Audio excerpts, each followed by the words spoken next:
Hi, Angie here for mynexttablet.com. Today with an unboxing of the new Samsung Galaxy Tab S6 Lite, the new 2022 edition. Let's get started.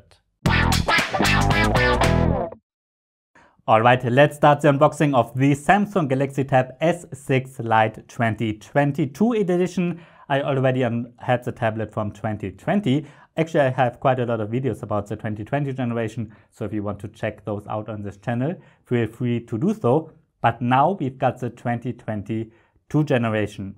It's available in many countries, especially in Europe at the moment, starting at 379 euros for the Wi-Fi version and 429 euros for the LTE version. Really, when you check out prices and when you're buying this tablet, make sure you get the 2022 generation. Now, let's unbox this tablet. Inside the box, we've got the tablet first, of course, and it does look really identical compared to the predecessor. Then we've got a normal standard USB-C cable, then the charger, of course, and an eject tool. In this case, it's to eject the micro SD. But if you got the LTE version, that's what tool you also use for the SIM card, of course. Then we've got all the warranty stuff, the standard paperwork. And then very important, the S Pen is included. You don't have to buy it extra. That's very common with Samsung, but not very common with Apple or Microsoft or Lenovo. With those, you often have to buy the pen separately, and often you've got to pay around $100. So keep that in mind when you're comparing prices. Alright, since I shot the first part of this video, a couple of hours have passed already. I ran a couple of benchmarks, I played some games already, and I compared it to the predecessor, which I still own. It's over there. We will take a look at that soon. The 2020 generation, I really liked the tablet back when it was released in 2020. I have quite some videos about that up if you want to check them out. The accessories you can use with them are the same. Many software features are the same.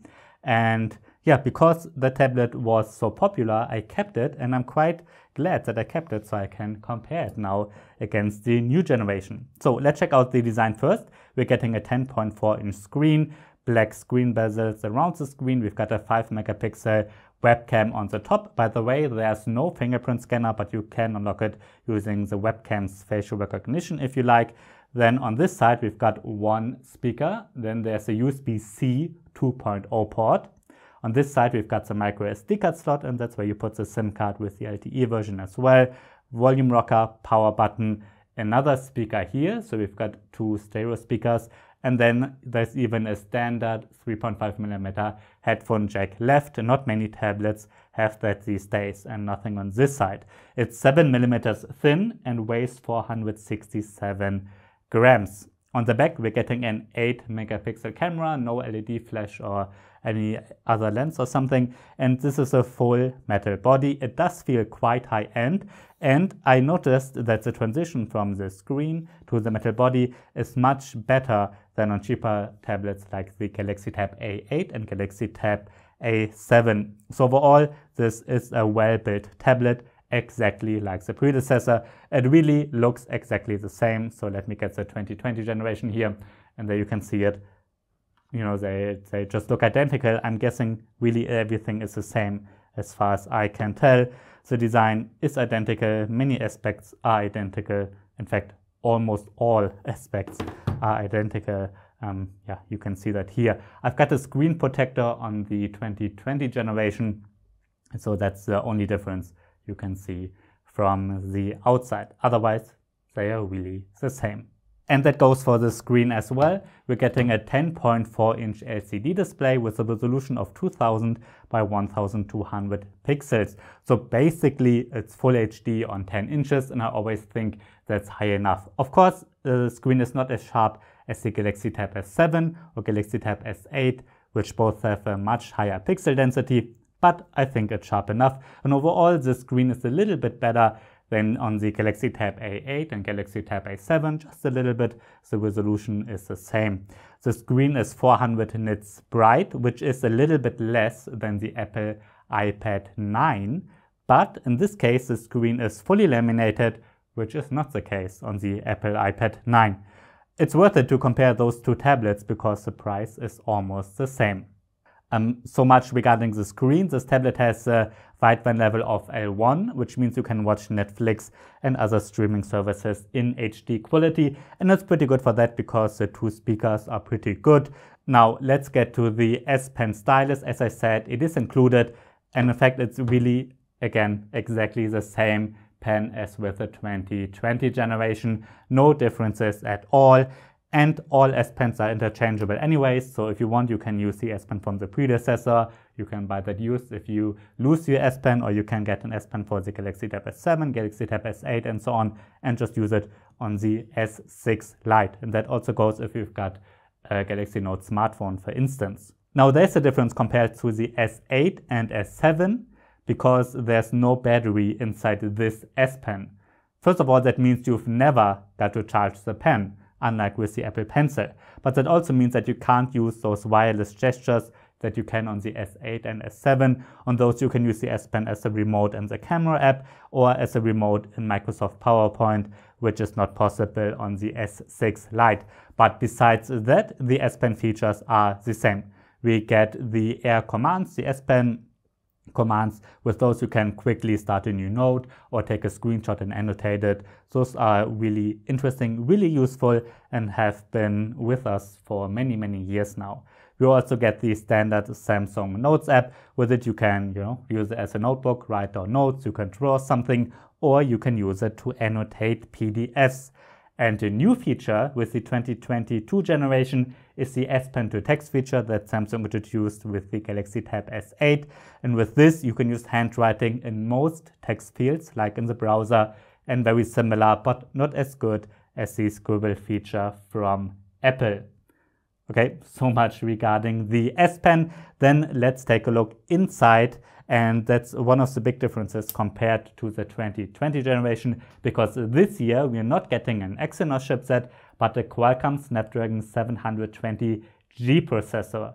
Together with that, we get 4 GB of RAM and a 64 GB internal storage. And from those, 45.3 GB are free to use by you. There's also an LTE version, as I mentioned. I already ran the Geekbench 5 benchmark, which is very interesting to compare with the 2020 generation, because as you can see, the CPU performance is quite a bit better than 2 years ago.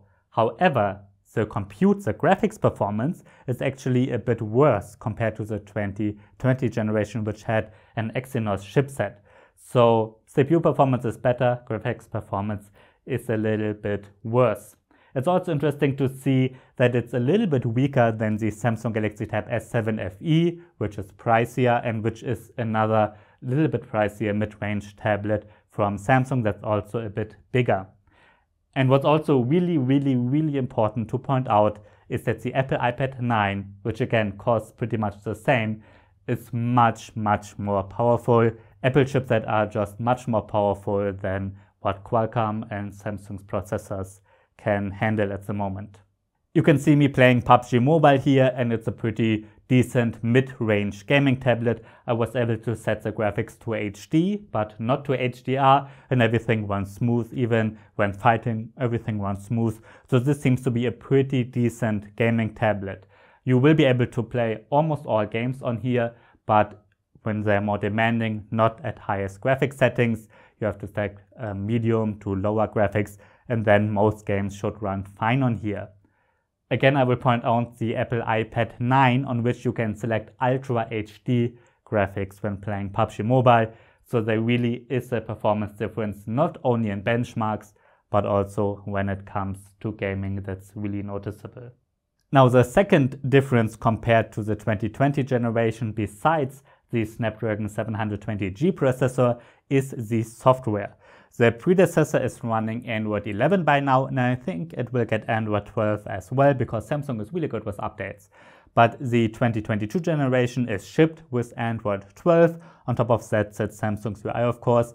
And because this is 2 years newer and has a little bit newer processor, I'm sure it will get another 3 years of updates. Usually Samsung is really good with that, so I guess it will go up to Android 15, while the previous generation slowly gets to the end of its update cycle. That's normal, of course. So if you care about up-to-date software, then of course you will be much better off with the newer Galaxy Tab S6 Lite. Besides that, the software is very similar. It's just Samsung's standard UI with tons of features for the S Pen, that we are used to, and it's really worth it with Samsung's tablet to go through the settings and look at all the features that Samsung built in. Maybe there's something that you find really useful. One feature that the predecessor didn't have at the beginning but did get using an update is the Samsung DeX desktop mode. With this you can transform Android into a kind of desktop operating system. You have separate windows that can overlap each other, very similar to Windows or to macOS. And then you can attach a keyboard and a mouse and use it similar to a laptop. You cannot connect it to an external monitor that easily because it's a USB-C 2.0 port and not USB 3. Another feature is the S Pen to text feature that hasn't been with the previous generation, but it might get it with Android 12, of course. And besides that, the software is pretty much the same. I like it. It's Android 12 with Samsung's UI. Again, tons of apps pre-installed, Samsung's apps, Google's apps, many features for the S Pen. So overall, the software is pretty good, and Samsung is really good with updates compared to almost all other brands with Android. It's much better. Alright, that's been my unboxing of the Samsung Galaxy Tab S6 Lite 2022 generation. I can't wait to really test this tablet now, especially since I like the predecessor so much. Now, you've seen not that much has changed. So unless I encounter any weird bug or so, it should be a pretty good choice if you're looking for a new mid-range tablet running Android and with an active stylus. There are not that many, actually. I wouldn't get the previous generation anymore, because why would you get an older tablet? Sure, the software will be the same once there's an Android 12 update, but with the newest generation you will get longer updates. So if you're getting a new tablet, get the newer one. But if you own the previous S6 Lite already, I don't think there's a reason to upgrade, certainly not yet. Then just wait for the next generation. And yeah, it's still fine. If you own the S6 Lite already, you should be fine. It's still a good tablet. My first impressions are pretty good. Of course, we have to compare prices, and I will compare it with the Galaxy Tab A8 and certainly with the Apple iPad 9. But my first impressions are pretty good if you're looking for an Android tablet with active pen support. You've seen that the iPad 9 is really much more powerful, so keep that in mind. Also check out the Apple iPad 9. If you factor in the Apple Pencil, yes, it's a bit pricier, but it's really much more powerful. So yeah, I've got to start my proper review of the 2022 generation now, but yeah, it seems to be a pretty decent tablet. Alright, that's been my unboxing of the new Galaxy Tab S6 Lite, the 2022 generation. If you have any questions, write them down below. I'm NJ from mynexttablet.com. Thanks for watching and see you next time.